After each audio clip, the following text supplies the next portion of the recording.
Uma noite decisiva na Arena viveremos nas próximas horas, com mistério na escalação. Mano Menezes precisa administrar o desejo pela vitória, a necessidade de atacar e os perigos mostrados pela equipe gremista. A gente fala também sobre o pau que quebrou entre Kiki Oliveira e o seu antigo empresário. Tem atualização no departamento médico, desistência na saída de um jogador, mas a contratação de outro. Tudo a partir de agora, então espera aí.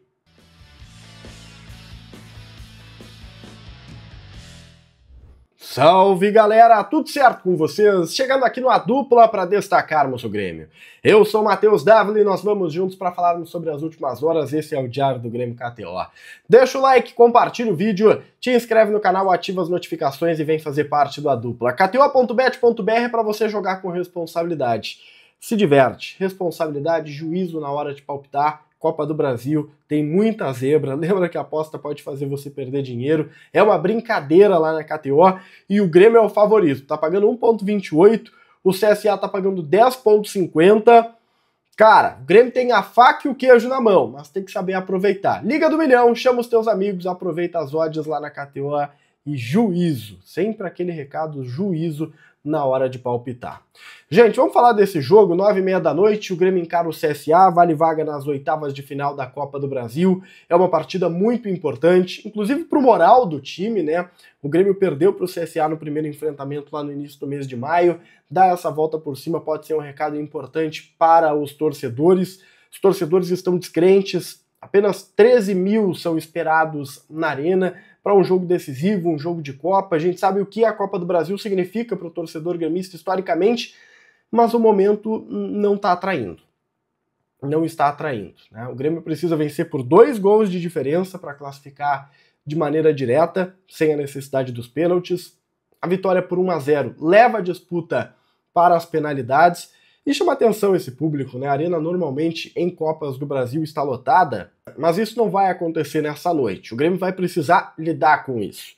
O time vai passar por transformações, o Mano está de volta à Casa Mata, à beira do gramado, né? Depois do afastamento do final de semana em razão das tragédias familiares. Ele volta para comandar o time, refletindo sobre as necessidades na escalação e o provável time do Grêmio, a gente joga aí na tela, eu considero bem difícil montar esse time, mas tem Volpi, João Pedro, Gemerson, Wagner, Leonardo e Marlon, Vilhaçante, Dodi, Amuso, Monsalve e Kiki Oliveira com Bright White.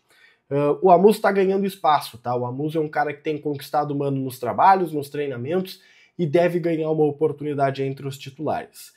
Eu não descarto por completo a utilização do Arezzo, daquela dupla Bright White e Arezzo. E aí, ou sairia o Monsalve, que eu acho a substituição mais natural dentro deste contexto, ou então um dos pontas, e aí o Amuso sairia, apesar dessa informação dele estar crescendo nas atividades, na avaliação da comissão técnica, mas tem o lado físico do Amuso que gera uma certa instabilidade e preocupação junto aos treinadores. Então é importante termos aqui esta consciência de que o Amuso, tecnicamente falando, ele é muito elogiado, mas há uma desconfiança ainda sobre a sua parte técnica no tricolor.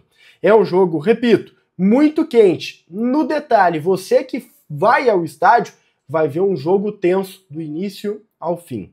Eu tenho uma curiosidade para falar sobre essa partida e ela é muito no adversário, tá? Eu não sei se vocês tiveram essa mesma sensação que eu no primeiro jogo, mas quando eu olhei a camisa do CSA eu fiquei realmente impactado, mas impactado de curiosidade, porque tinha a foto de uma mulher na camisa do Ceará e isso vai acontecer de novo na Arena, e a explicação veio. A curiosidade é que no lugar do patrocínio Master do CSA, aparece a foto da Nina Sag, que é diretora do Fatal Model, né, uma das caras do Fatal Model no Brasil, e ela está estampando, apenas a foto dela estampando a camisa do CSA pelo seguinte motivo. Fatal Model, empresa bastante conhecida no Brasil, fechou com o CSA um contrato de publicidade e eles iam estampar a marca deles ali naquela região do abdômen, do peito, né?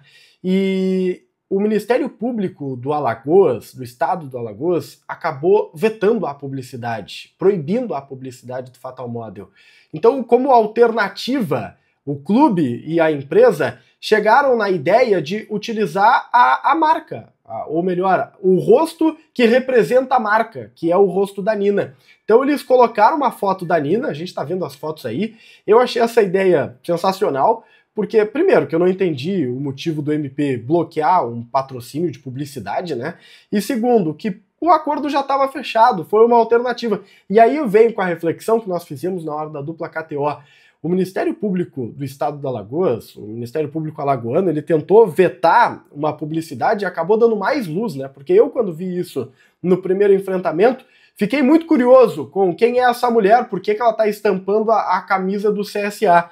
E agora isso vai acontecer na Arena de novo, então você que vai assistir o jogo, quando vê o rosto ali daquela mulher, saiba que é um patrocínio, né? Foi o Fatal Model que encontrou essa alternativa por conta de uma proibição do Ministério Público. É uma camisa certamente histórica, porque eu certamente, pelo menos de memória, não lembro de nenhuma marca fazer isso ou fazer algo parecido.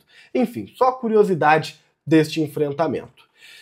Tem uma coisa que também é curiosa do enfrentamento, que vai para dentro de campo, mas que ninguém vê, que é o moral do Kiki Oliveira. O Kiki se envolveu numa polêmica nas últimas horas, ele deu entrevista no Uruguai reclamando do seu antigo empresário, que é o Chino La Sálvia, falou que se sentiu abandonado pelo Chino, pelo La Sálvia, nesse período em que ficou nos Estados Unidos, que ele não era uma pessoa presente, que ele não estava ajudando os seus jogadores, né, que foi difícil sair dos Estados Unidos e jogar no Brasil.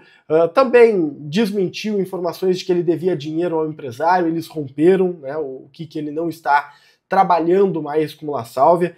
Existiu uma especulação de que ele estaria, Kiki, acertando com empresários de São Paulo, ele desmentiu por completo também. Essa entrevista deu o que falar, e o empresário, ou o antigo empresário do Kiki, veio a público. E, cara, ele pegou muito pesado com o Kiki Oliveira. Abre aspas para as palavras de Chino La Sálvia. Ele não era assim. Ele e sua esposa. A verdade é que ele está sendo manipulado. Parabenizo ela também, que ficou muito bonita com a lipo que Kiki pagou. O resto da família dele, pai e irmão, estão comigo. Enquanto ele compra 20 bolsas Louis Vuitton para ela, a mãe segue limpando o chão. Que também é digno, claro. Ele tem que pagar os salões de festa, os cabeleireiros da mulher, os carros, fecha aspas, para o La Sálvia, ex-empresário do Kiki. Aqui é um show de acusações. O Grêmio acredita que isso é um problema do Kiki, que não envolve o clube, mas é uma polêmica muito grande, que tem dado o que falar nos bastidores, e convenhamos, né? Uma polêmica muito pesada. E o Kiki é um dos principais atletas do Grêmio, está voltando de um problema de gastroenterite, sabe-se lá se não tem relação, né, uma coisa com a outra. Mas quem já teve gastroenterite sabe que o lado emocional pesa muito nesse momento. Então, vamos ver, né? Vamos ver porque, repito, é polêmica das brabas essa aqui. O Grêmio confirmou a lesão de João Lucas. Agora, oficial, mais um jogador machucado no tricolor. Essa lista só aumenta. O João Lucas teve uma lesão de grau 2 no bíceps femoral da coxa esquerda e só volta depois do Super Mundial do meio do ano. É oficial, o Grêmio tem apenas o João Pedro como alternativa no setor. Sobre o mercado de transferências, o Palmeiras está desistindo da contratação de Gabriel Grando. A informação é do colega Simon Bianchini e do colega Marco Souza, de GZH. O Palmeiras está fechando a renovação de contrato do Marcelo Lomba, que estava para deixar o clube. Marcelo Lomba estava por deixar o clube. E ele resolveu ficar. O Palmeiras conseguiu acertar e isso automaticamente faz com que o Palmeiras perca o interesse em contratar uma reposição. O Marcelo Lomba fica no Palmeiras, mas isso não significa que o Grando fica no Grêmio, porque o Grando está num alvo de mira de outros clubes. E o Grêmio fez um movimento que, no mínimo, é peculiar. Tá? A informação é da Rádio Imortal. O Grêmio está avançado na negociação com o Matheus Magalhães, praticamente acertado. Goleiro que está no futebol europeu, está no Braga e que deve acertar com o tricolor. Só que o Matheus Magalhães só vem se o Grando sair. Não faria sentido contratá-lo se o Grando permanecesse. Só que o Palmeiras desistiu. E a pergunta é, será que a desistência do Palmeiras vai fazer com que o Grêmio desista do Matheus Magalhães? É um grande ponto de interrogação. A resposta, eu suspeito ter. Não, porque o Mano Menezes quer mais um goleiro mais confiável. Ele não está 100% satisfeito com o Thiago Volpi. Matheus Magalhães é visto como um possível titular.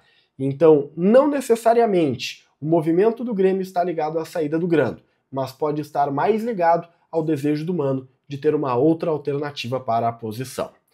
Por falar em posição, me permita falar aqui sobre a CBF, porque a gente está vendo toda a polêmica que envolve a escolha do novo presidente da CBF. Os clubes estão quase que, né, em grande maioria, apoiando um outro candidato, diferente das federações de futebol, mas o Grêmio está apoiando o candidato das federações de futebol, tá? Que é o Samir Chaude, que é o homem que será eleito. Tudo indica para isso, se não tiver nenhuma manobra aí judicial, principalmente. Grêmio e Palmeiras estão apoiando este candidato, o Samir Chaude, que é o candidato das federações. Esse apoio parte do presidente Alberto Guerra. Só para fechar, eu acabei não citando, mas ainda é tempo, o Grêmio deve ganhar um jogador para o final de semana, tá? Porque as imagens do treinamento mostraram a presença de Gustavo Martins. Ele está retornando, a ideia é que fique à disposição domingo, 11 horas da manhã, contra o Bahia. É um reforço muito importante, ainda mais para esse jogo, porque o Gemerson é o único zagueiro do lado direito que o Grêmio tem, e o Gemerson está suspenso no final de semana. Não acredito que o Gustavo Martins jogue, porque ele teve uma lesão de grau 2 e está um bom tempo parado. Mas só o fato do Grêmio ganhar um novo zagueiro pela direita já é motivo de comemorar, né? Deixa o like, compartilha o vídeo, te inscreve no canal, ativa as notificações e vem fazer parte do A Dupla. A gente se vê. Tchau, tchau.